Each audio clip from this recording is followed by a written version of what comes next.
1957 की वार के बाद जब मुसलमानों के हालात ख़राब हो जाते हैं तो अलीगढ़ मूवमेंट एक तो चलाई जाती है। अलीगढ़ मूवमेंट के साथ साथ दारुल उलूम देवबंद ये अपना काम करते हैं। दारुल उलूम देवबंद के साथ नदवातुल उलमा आता है जो इन दोनों के दरमियान रिकन्सिलिएशन करवाता है। अब यहाँ तक मुसलमानों की हालत कदरे बेहतर होना शुरू हो जाती है। अभी भी बहुत से इश्यूज़ होते हैं। बंगाल के मुसलमानों का एक बहुत बड़ा इशू ये होता है कि बंगाल एक बहुत बड़ा सूबा होता है और यहाँ पे हिंदुओं की मेजॉरिटी होती है। हिंदू ऐसे ईस्टर्न पार्ट में ज़्यादातर, वेस्टर्न पार्ट में ज़्यादातर मौजूद होते हैं, ईस्टर्न पार्ट में मुसलमान ज़्यादातर होते हैं। लेकिन ओवरऑल एक सूबा होने की वजह से जो अथॉरिटी होती है वो हिंदुओं के पास होती है। फिर हुकूमत के लिए भी इतने बड़े सूबे को मैनेज करना आसान नहीं होता। गवर्नमेंट ऑफ जो यूके है, ब्रिटेन की जो गवर्नमेंट होती है इंडिया के अंदर, वो इसको डिवाइड कर देती है। जब ये बंगाल की इस तरह से पार्टीशन होती है तो ये पार्टीशन मुसलमानों और हिंदुओं को भी डिवाइड कर देती है। जैसे ही मुसलमान और हिंदू डिवाइड होते हैं तो लोगों को पता चलता है कि हिंदू और मुसलमान इस स्टेट के अंदर, इस मुल्क के अंदर इकट्ठे नहीं रह सकते। उस टाइम पे दो कौमी नज़रिया को एक मज़ीद गहरी बुनियाद मिलती है। हमने ये देखना है कि कैसे ये एक बंगाल पार्टीशन की सिंगल लाइन इतना बड़ा स्पार्क करती है कि इसके नतीजे में एक नई कौम बन जाती है, मीन के पाकिस्तान मर्ज़ वजूद में आता है। ये सारी सूरत हाल हम आज की इस वीडियो के अंदर देखेंगे।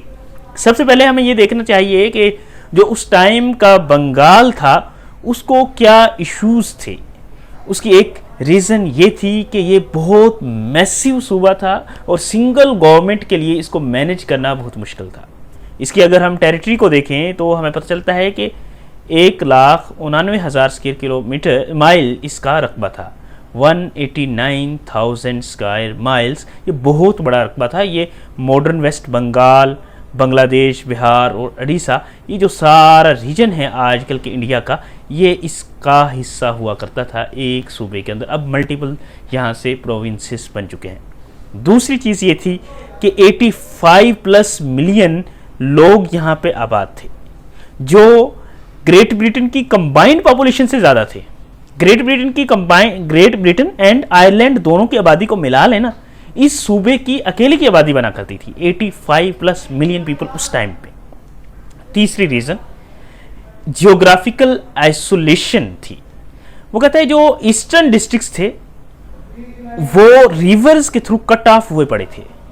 जब वो रिवर के थ्रू कट ऑफ हुए पड़े थे मेनलैंड इंडिया से उस तरह से वो कनेक्टेड नहीं थे, तो वहाँ पे कम्युनिकेशन का जो निज़ाम था वो बड़ा पुअर था। वहाँ पे इंफ्रास्ट्रक्चर बड़ा पुअर था। वहाँ पे पॉलिसिंग का सिस्टम बड़ा इनएडुकेट था। और जो वहाँ का बांग्लादेश का कैपिटल कलकत्ता था वो वहाँ से ईस्टर्न बंगाल से बहुत दूर था। ये इश्यूज थे उस टाइम के बांग्लादेश के अंदर।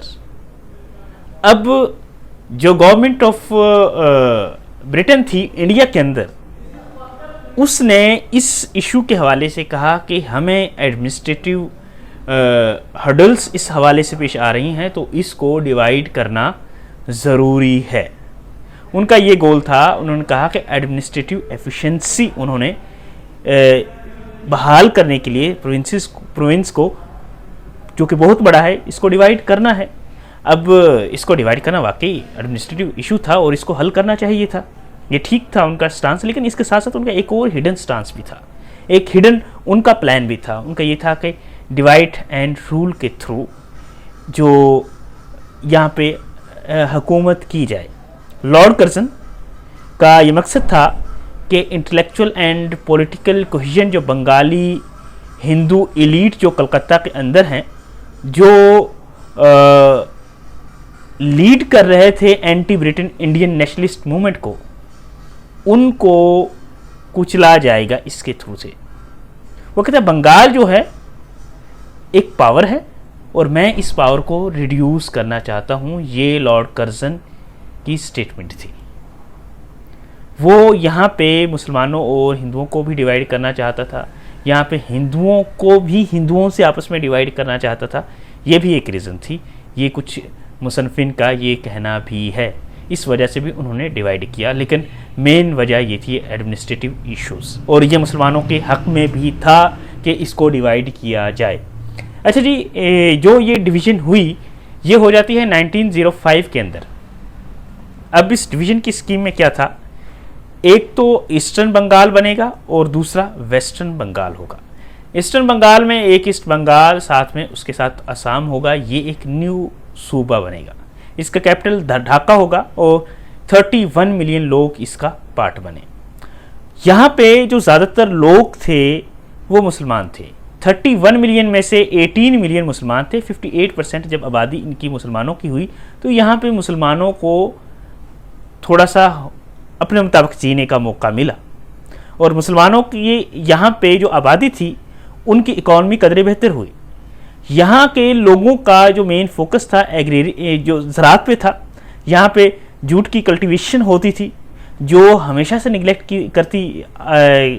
किए जाती रही थी, लेकिन जब इसको अलग सूबा बनाया गया लोगों ने अपने पेशी पे ज़्यादा तवज्जो दी तो इसको इससे फ़ायदा हुआ।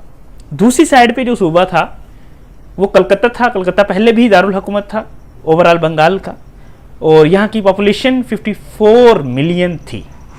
54 मिलियन में से 42 मिलियन हिंदू थे, 78%।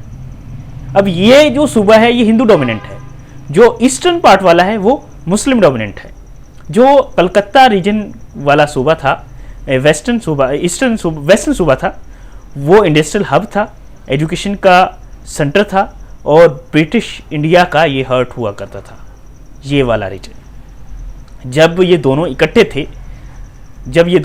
थे तो ये कलकत्ता का ही राज हुआ करता था ओवरऑल ईस्टर्न पार्ट में भी, और मुसलमानों को अपने मुताबिक लाइफ जीने का कोई हक नहीं था। उनको इकोनॉमिकली मज़ीद पुशबैक किया जाता था। इस वजह से भी मुसलमानों को ये एहसास हुआ कि उनका अलहदा होना हिंदुओं से, उस सूबे को 2 हिस्से में डिवाइड होना उनके फ़ायदे के लिए है। अब इससे मुसलमानों को और हिंदुओं को क्या इश्यूज़ क्रिएट हुए और उनके क्या रिएक्शंस थे, ये सबसे पहले हमने अब देख रहे हैं। इससे पहले एक और चीज़ देखते हैं कि इसके हवाले से ईस्टर्न मुस्लिम मेजॉरिटी के जो लोग थे उनको इससे क्या फ़ायदा हुआ। एक तो पॉलिटिकल एम्पावरमेंट हासिल हुई, उनको हिंदू डोमिनेटेड कलकत्ता के पॉलिटिकल शैडो से एस्केप होने का मौका मिला। जो कलकत्ता एलीट थी वो इनको पॉलिटिकली एम्पावर होने ही नहीं देती थी। कलकत्ता एलीट सिर्फ पॉलिटिकल एम्पावर नहीं होने देती थी बल्कि इकोनॉमिक अपलिफ्ट होने से भी मुसलमानों को रोक के रखती थी। जब यहाँ पे ईस्टर्न मुस्लिम मेजॉरिटी को अपने मुताबिक ज़राअत करने का मौका मिला तो उनको इकोनॉमिक गेंस हासिल हुए, उनकी एग्रेरियन जो सोसाइटी थी वो बढ़ी, उसने तरक्की की, ठीक है। और दूसरी साइड पे यहाँ पे जो जॉब्स थी वो ईस्टर्न लोगों को मिलने लगी। जॉब्स क्रिएट होती हैं जब भी कोई नया सूबा बनता है, तो ढाका के लोगों को ही ये जॉब ज़्यादातर मिली। तो ये 3 तरह के गेन मुसलमानों को इसकी वजह से हुए। जब ये मुसलमानों को फ़ायदे हुए ना, इसकी वजह से मुसलमानों ने खुशियाँ मनाई। पहले ये फ़ायदे होते हुए नज़र आ रहे हैं। जब ये फ़ायदे हो रहे हैं तो यहाँ के मुसलमानों को खुशी होती है। इससे होता यह है कि अक्टूबर 1905 में ये अच्छा खासा जश्न मनाते हैं, दुआएं करते हैं, नमाज़ें पढ़ते हैं और एक दूसरे को मुबारकबाद देते हैं इसके हवाले से। फिर इसके ही नतीजे में क्योंकि एक कर्ज मिला है मुसलमानों को और अपनी मज़ीद डिमांड्स को मनवाने के लिए शिमला डेप्यूटेशन जाता है अक्टूबर 1906 में, जिसमें 35 लोग होते हैं जिनको लीड कर रहे होते हैं सर आगा खान। ये लॉर्ड मिंटो के पास जाते हैं, मुसलमानों की जो डिफरेंट डिमांड्स थी उनको उसके सामने रखते हैं। इनमें सबसे इम्पोर्टेंट जो डिमांड थी वो सेपरेट इलेक्टोरेट की थी। सेपरेट इलेक्टोरेट वो वाली डिमांड है जिसके मान लेने की बेस पे बाद में पाकिस्तान बनता है। ये हौसला कहाँ से आया मुसलमानों के पास शिमला डेप्यूटेशन का? पार्टीशन ऑफ बंगाल से आया।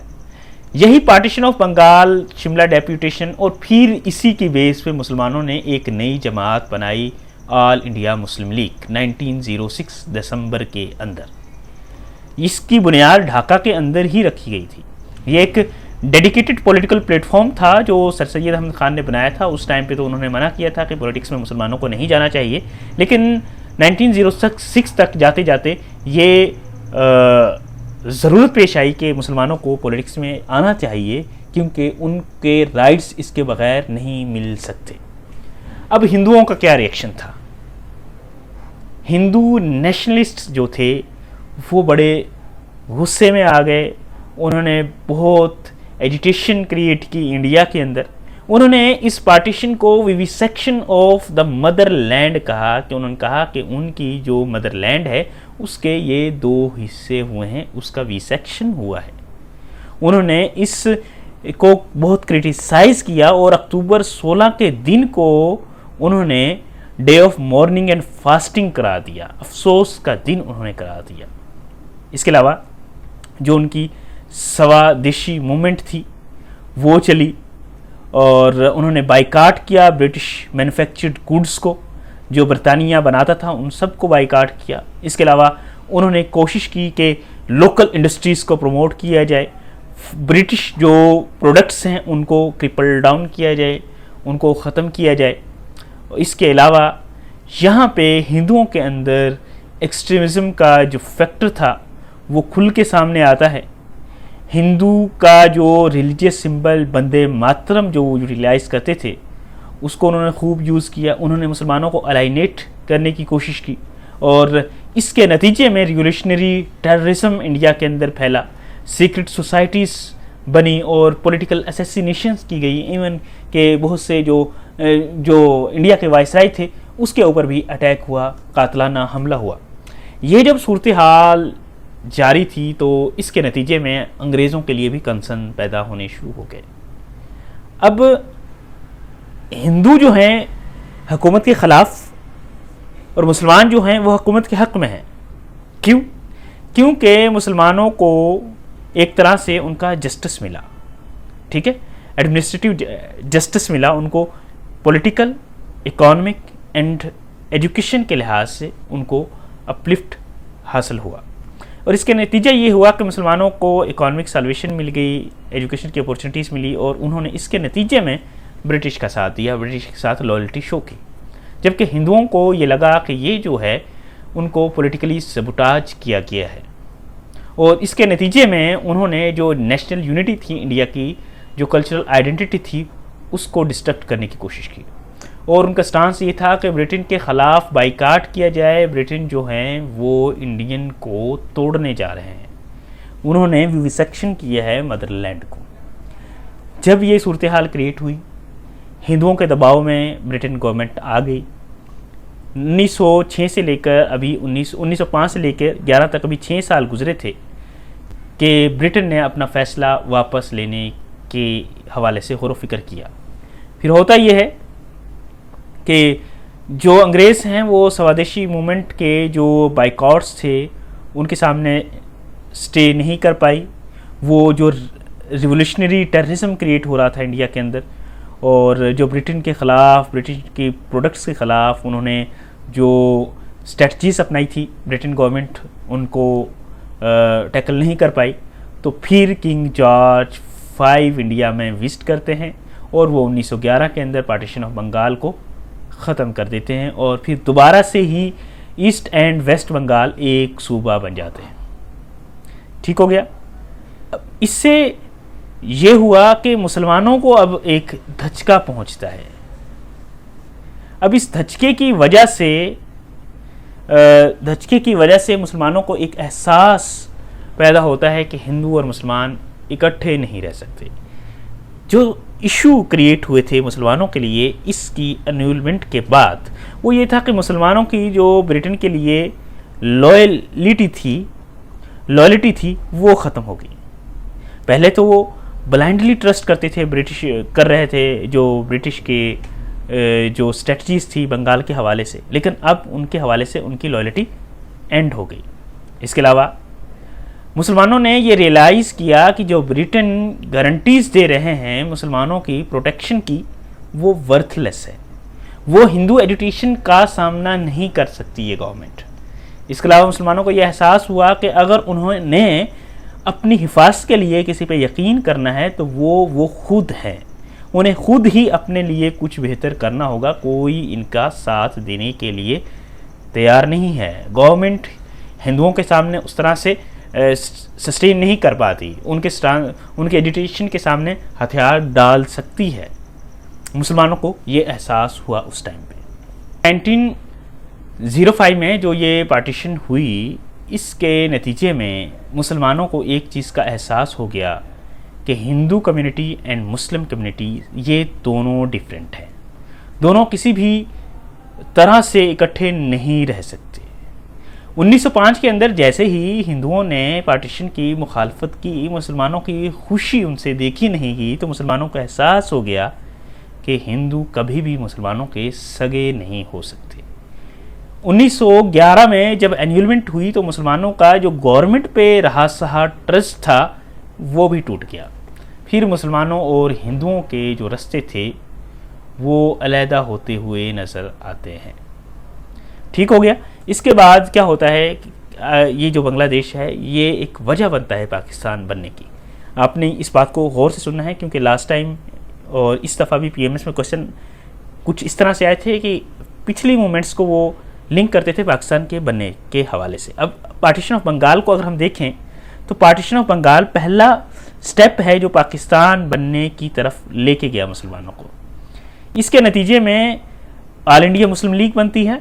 देखें 1905 में ये हुआ, इसके नतीजे में शिमला डेलीगेशन जाता है, शिमला डेलीगेशन के नतीजे में मुस्लिम लीग बनती है। मुस्लिम लीग का जो ये स्टांस था सेपरेट इलेक्टोरेट का, 1909 में मुसलमानों को सेपरेट इलेक्टोरेट मिलता है और 1911 में इसके एन्यूलमेंट की वजह से जो टू नेशन थ्योरी थी वो मज़ीद स्ट्रॉन्ग होती है। और इस टू नेशन थ्योरी की बुनियाद पर फिर 1940s में जो कायद-ए-आज़म मोहम्मद अली जिन्ना साहब हैं वो पाकिस्तान रेजोल्यूशन पास करते हैं और उसके नतीजे में पाकिस्तान बनता है। ये सारा सफ़र था 1905 से लेकर पाकिस्तान बनने तक। अब देखें 1905 में एक दफ़ा बांग्लादेश पार्टीशन तो हुई बांग्लादेश की, फिर एन्यूलमेंट हो गई, लेकिन इससे अंग्रेज़ों ने जो ब्यूरोक्रेटिक हेडेक को सोल्व करने की कोशिश की थी मॉडर्न सब कॉन्टिनेंट के अंदर, वो एक दफ़ा ख़त्म की हेडेक, लेकिन फिर वो दोबारा 1911 में आ गई। लेकिन इससे मुसलमानों को ये एहसास हो गया कि किसी भी सूरत में इंडियन नेशनलिज्म जो हिंदुओं की है उसके सामने ब्रिटेन नहीं काम करेंगे। वो मुसलमानों को प्रेशराइज़ करने की कोशिश करेंगे, मुसलमानों के ख़िलाफ़ जा सकते हैं और हिंदू भी कभी मुसलमानों के सगे नहीं हो सकते। ये एक अनशेकेबल साइकोलॉजिकल ग्राउंड वर्क था जो पाकिस्तान बनने की वजह बना। यहाँ तक के लिए आज हमने पार्टीशन ऑफ बंगाल किया है। नेक्स्ट हमारा न्यू टॉपिक होगा। अगर आपका कोई क्वेश्चन हो तो वो आप कमेंट सेक्शन में हमसे पूछ सकते हैं। जज़ाकल्लाह।